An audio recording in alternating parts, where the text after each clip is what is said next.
미구입니다. 세계 역사 이야기 현대편으로 함께 살펴보겠습니다. 이번 시간에는 미국의 남북전쟁에 관한 이야기예요. 먼저 지도를 살펴보겠습니다. 남북전쟁 때 미국의 지도예요. 아래쪽에 주황색은요, 남부연합에 소속이 되었고요.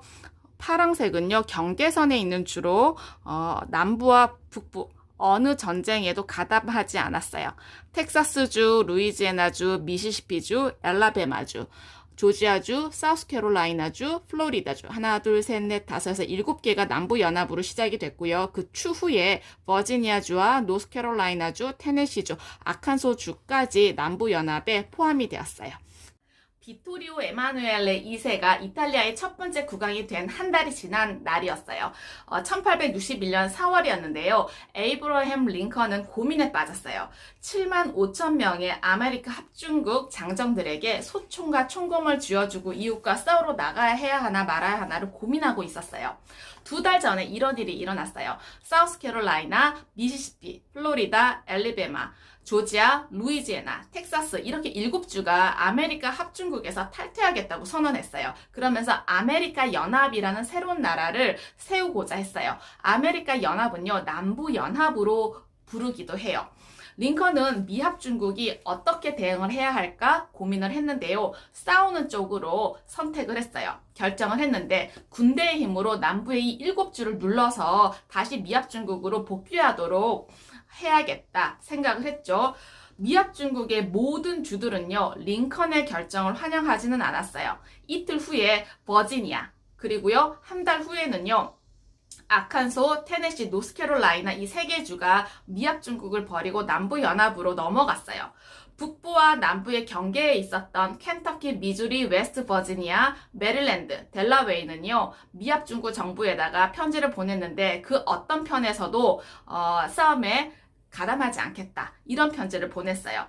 미합중국의 역사는 200년도 채 되지 못했어요. 그런데 벌써 내전이 일어나려고 하고 있어요. 링컨은 그 전년도였던 1860년도에 대통령으로 선출이 되었어요.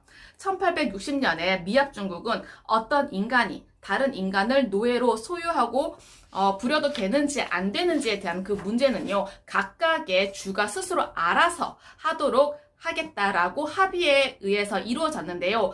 사우스캐롤라이나, 조지아 같은 남부주에서는 노예 소유가 합법이었어요. 그렇지만 북부에서는요, 그것이 불법이었어요.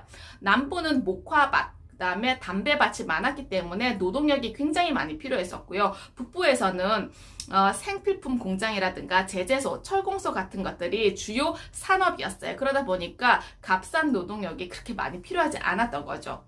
새로운 주들이 미합중국에 편입되면서부터 문제가 심각해졌는데 남부의 주들은 그 새로운 주들이 노예 제도가 합법에 동의하기를 원했어요. 그렇지만 북부의 주들은요, 새로운 주들이 노예 제도의 불법에 동의하기로 희망했죠. 링컨은요, 대통령이 되기 전부터 북부 쪽 사람들의 의견을 강하게 수용했어요. 링컨이 대통령이 되자마자 노예제도로 합법화한 남부의 여러 주들이 미합중국에서 이제 탈퇴할 준비를 했죠. 그런데 정말로 탈퇴해버리자 링컨은 전쟁을 선포하게 된 거예요. 전쟁이 시작이 된 지 1년이 지났을 때 링컨 대통령은 남부연합의 모든 노예들은 1863년 1월 1일서부터 자유의 몸이 될 것이라고 선언했어요. 바로 노예 해방 선언인데 링컨은 남부연합에 대해서는 사실 아무 권한이 없었거든요. 남부의 노예들에게는 사실 아무런 변화가 일어나지도 않았어요. 링컨은 남북전쟁이 이제 미합중국을 지키기 위한 전쟁이 아니라 노예 제도를 없애기 위한 전쟁이 되어야 한다는 것을 전 세계에 알려야 했어요. 이 전쟁이 매우 중요한 전쟁이라는 점에서 미합중국 국민들에게 확실히 알리고자 했던 거예요. 1863년에 게티스버그 전투에서는요, 사흘 만에 15,000명 이상의 병사들이 죽고 다쳤어요. 그리고 버지니아주의 리치먼드, 조지아주의 아틀랜타에서는요, 많은 도시와 많은 읍들이 불타 없어졌어요. 1865년 4월 9일에 리 장군, 그러니까 남부연합을 이끄는 리 장군은요, 더 이상 싸울 힘이 없다고 판단을 하고 북부에다가 항복해버렸어요. 4년 동안 전쟁은 마침내 끝이 났는데요. 이 전쟁에서 5만 명 이상이 죽어버렸어요. 미국이 치른 그 어떤 전쟁보다도 더 많은 숫자의 희생자를 냈던 거예요. 20세기에 들어와서 그렇게 엄청난 인명을 잃어버린 전쟁은 처음이었어요. 남부에서는요, 심지어 전쟁이 끝나고 나서 보니까 한 세대가 완전히 사라져버린 거예요. 남부의 여러 주들은요, 다시 미합 중국에 복귀해야 했어요. 그리고 이제 그들은요, 더 이상 노예를 소유할 수도 없게 되었어요. 남북전쟁은 미합 중국을 지켜주긴 했지만 이 전쟁은 미합 중국이라는 나라의 모습을 완전히 바꿔 놓았습니다. 남부연합의 리 장군이 항복한 지 며칠이 지나서 링컨은요, 한밤중에 공포스러운 꿈을 꿨어요. 어떤 꿈이었냐면 백악관 이스트룸에 갔는데 그 방 한가운데는 관이 놓여 있었어요.